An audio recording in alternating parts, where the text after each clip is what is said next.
14 points to 6. Can you believe it? This man, Ivan Cleary, and I think Scott Sattler said it best.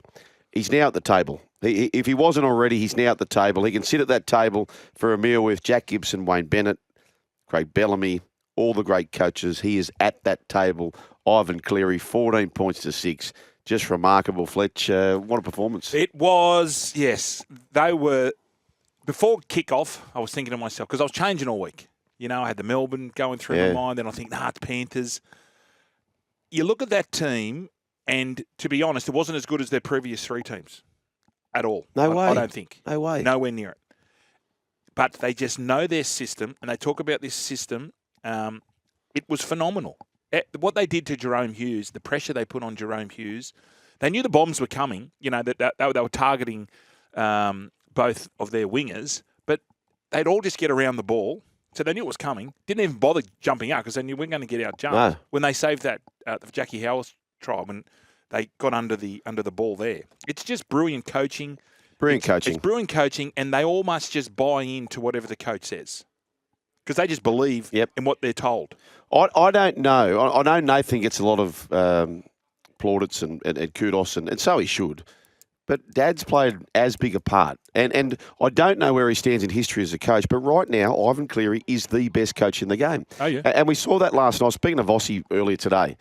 And he spoke about how their average offloads this year was something like 9.6. Yep. And they had like 21 or 22 in the grand final. And I've often thought about this. Why do teams just meaninglessly go up on one side of the field? Because when that happens, the other side in defence just retreat. They get a head start. Yep. But Storm couldn't do that because they go to one side, they'd bring them up, then they'd turn the point of attack and they go the other side. So both sides had to come up all day, didn't they?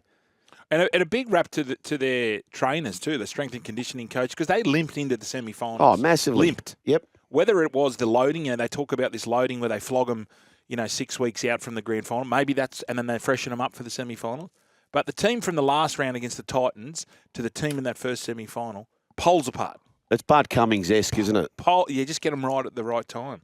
Geez, they must be fit. And they just all tie in.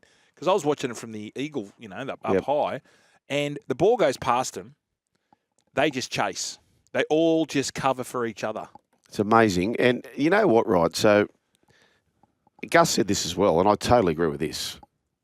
Both teams can go the 80. Yeah. The rest of the comp just can't. No. They just can't go the 80 with them. So, and I've said this before.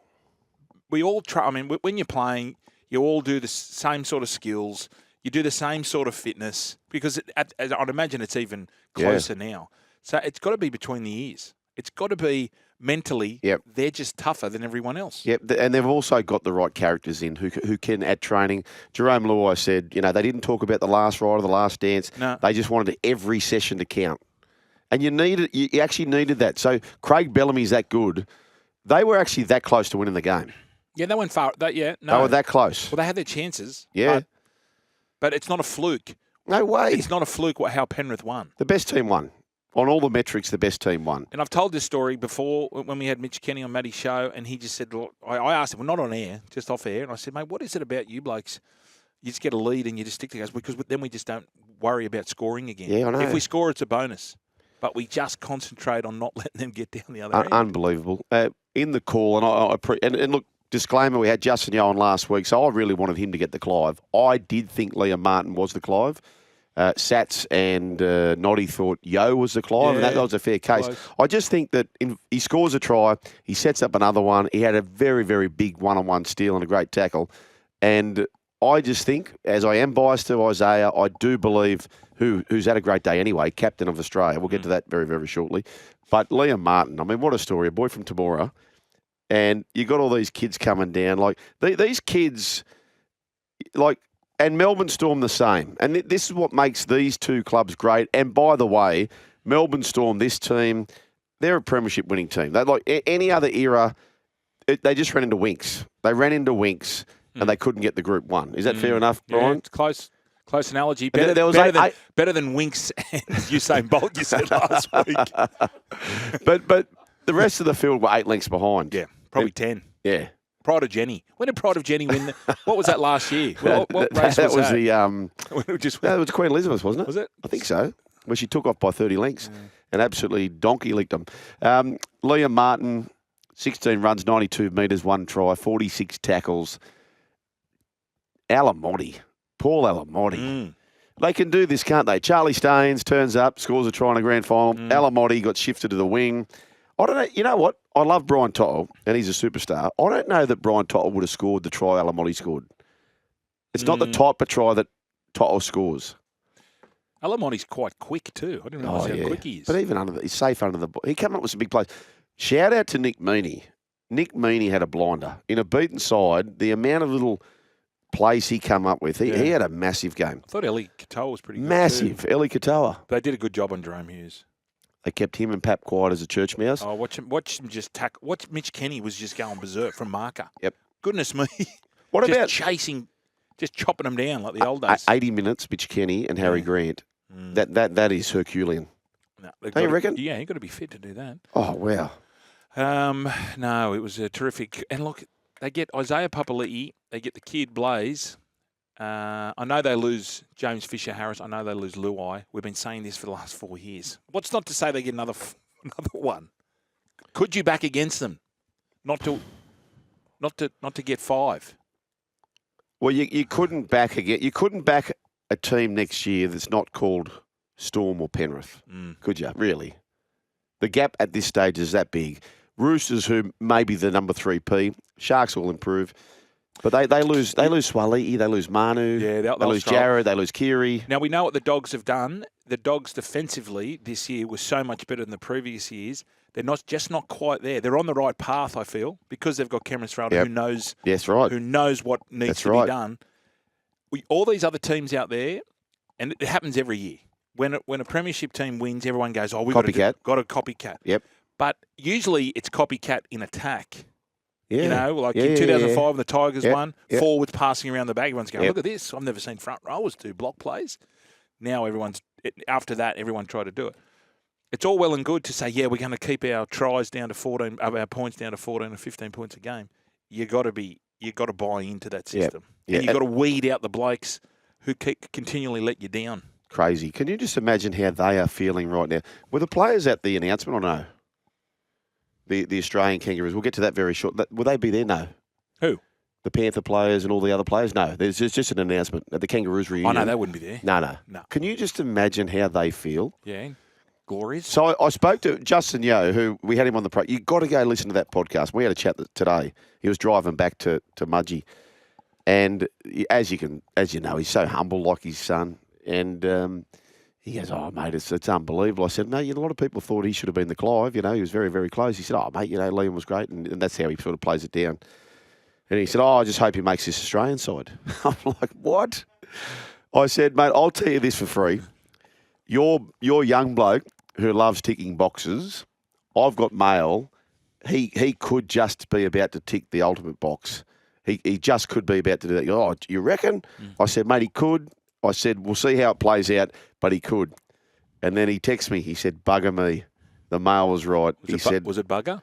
It was bugger me. Okay. I'll show you the text. He's quite polite. He said, "Bugger me." I would have said, "Front the No, where is it?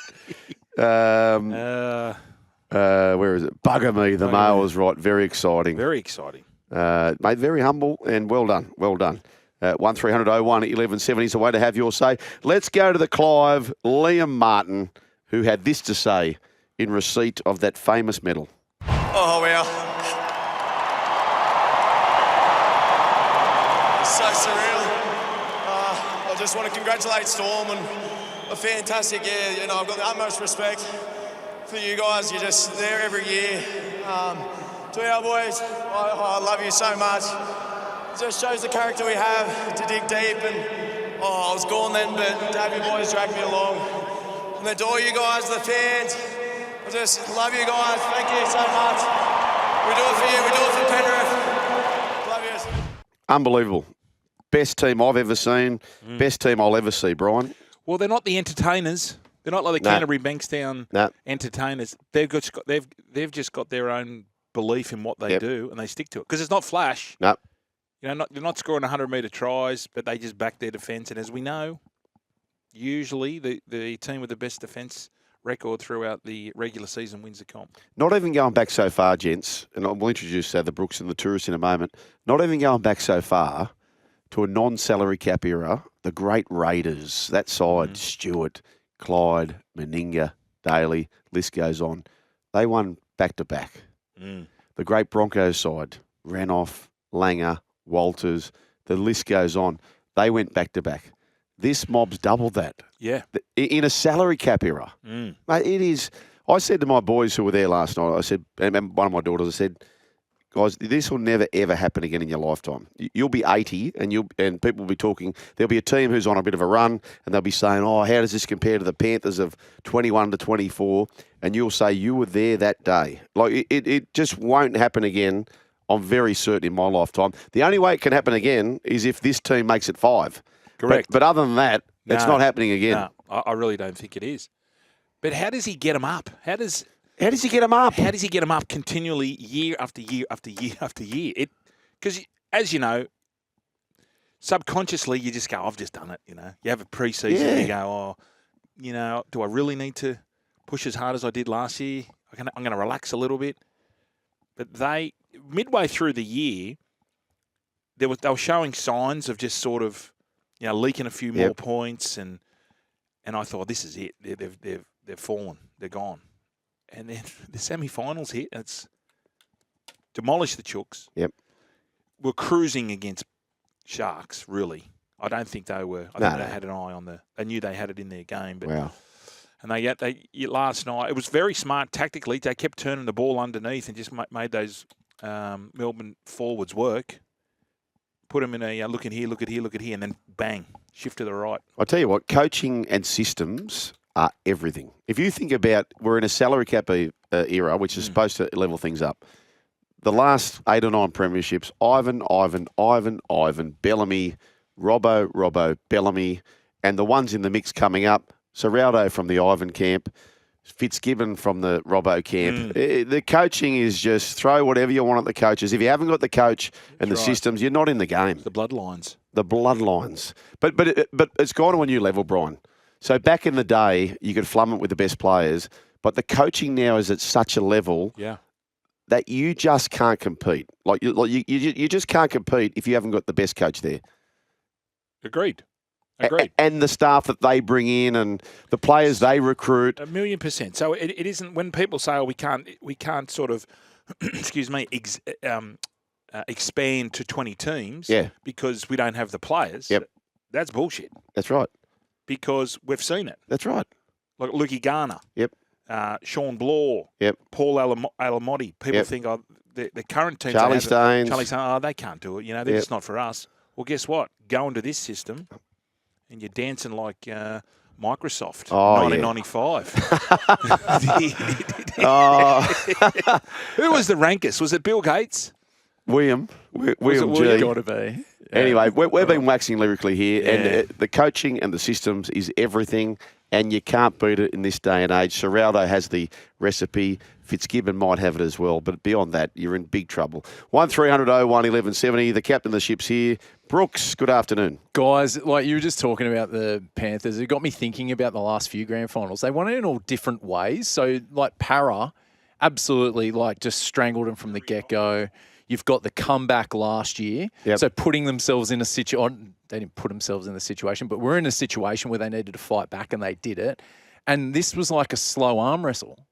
Yeah. It was a very slow arm wrestle where the Storm sort of had that edge early on with the try, and then it just came back to them. Some big moments. It's just amazing. To think, and you were saying salary cap, also Origin era too, all the players that are going through the Origin period that are representing their country as well at the end of the year now. It is just, it's amazing. And to compare it to the Dragons of the 50s and 60s, I was thinking about it last night. I wasn't there, obviously, and only a small amount of people were. But to sustain this success 4 years in a row with the Kiwis, Queenslanders being involved, the money involved, it's just unbelievable.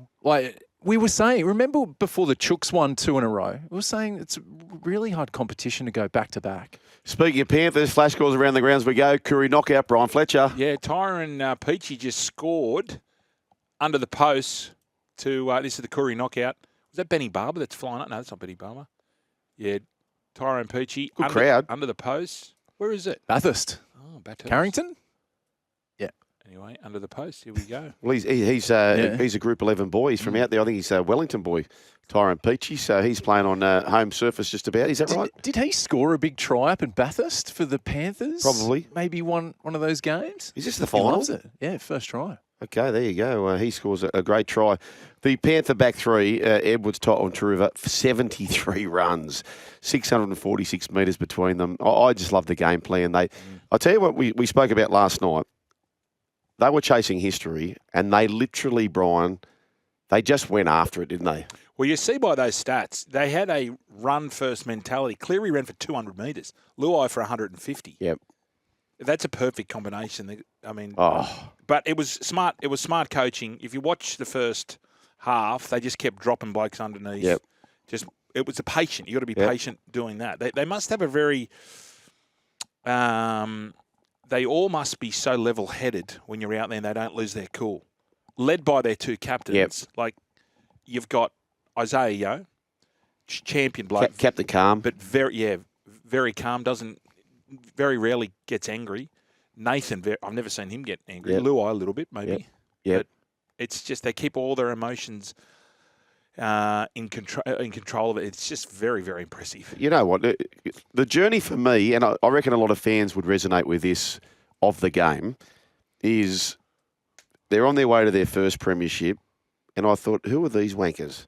They were carrying on. They had the ghetto blasters. They were all funk. But what they really had was they had true belief, right? The second year, you thought, okay, well, the egos have gone to a new level. You won't go back to back, and many of us, we don't want to see it because you've been quite loud. Then it came to number 3, and we're going, oh, geez, we haven't seen this before. Yep. Now we're with them. Oh, we want to see this. Yes, it's like a car crash now. Yeah, now you've got to see it. We have to see it. We stop, we slow down, and we look at it. Yep. And then the fourth one, you go, geez, these guys have developed into humble, great people for society.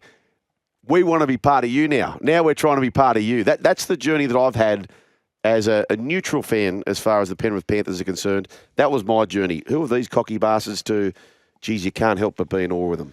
Feels like on the field they have that arrogance too, though, but respect the opposition at the same time. And I think the way he's kept Ivan and whoever manages the side have kept the individuals to be who they are. Yeah. Like it hasn't been like, we need you as robots to do this. And we've seen that with other teams, but everyone is unique and they haven't changed. They've be themselves. They play to their strengths. You know, like you were talking about, there is a bit of a system there, but sometimes you're seeing like 5-6 offloads sometimes because they're just playing. They're just been together for so long. You even they had the old team cards at the start of the game. Yeah, like St Mary Saints. There's about 6 of them. Yeah, that's right. Like they all grew up together, and most of them were from the area. And Nathan like came only at a few that 14 weren't. or 15. Didn't he? Played ball.